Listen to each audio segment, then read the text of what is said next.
Despite a growing number of coronavirus cases across the country, the Trump administration is now pushing hard to make sure schools are open this fall. It comes as Mayor de Blasio and the city's school chancellor are making plans for what the upcoming academic year will look like. CBS News' John Diaz is live outside of Manhattan Bridges High School on the west side with more. John? Yeah, good morning, Chris and Marion. Quite confusing for parents all over. The federal government saying one thing, but local government saying something else when it comes to reopening schools come the fall.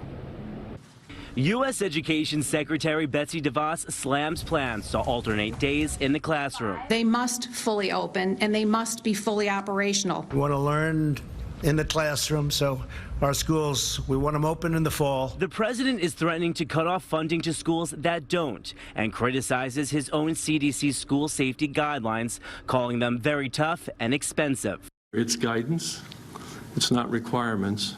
Governor Cuomo points out it's a state and local decision when and where to reopen. They're following the science, and he'll make the final call. If anybody sat here today and told you that they could reopen the school in September, that would be reckless and negligent. In order to properly social distance, students in New York City can't all be back at once. So the preliminary plan is blended learning.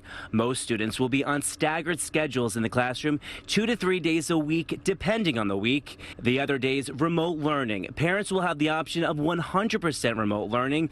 Families can opt back into blended learning on a quarterly basis. And families can also opt out of blended learning at any time and go fully remote. Schools Chancellor Richard Carranza says health and safety is priority. We can make up learning for students.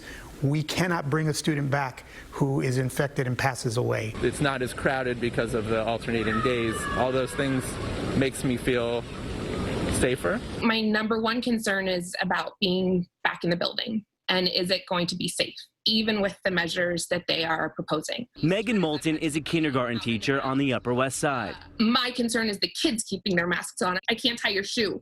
That's a new one today that came to me. How am I going to tie a shoe? A big question for many, childcare on remote learning days. And we're going to work over the coming weeks to find other ways to help them. Now, we are told schools will be cleaned every single night and phase coverings will be required in schools, and large spaces such as auditoriums, gyms, and cafeterias will be used as classrooms in order to ensure proper social distancing. Now, of course, all this is just guidelines and all of it could change depending on the coronavirus numbers, but parents should have a more concrete plan come August. We're live this morning from Manhattan's West Side. John Diaz, CBS 2 News. John, thank you.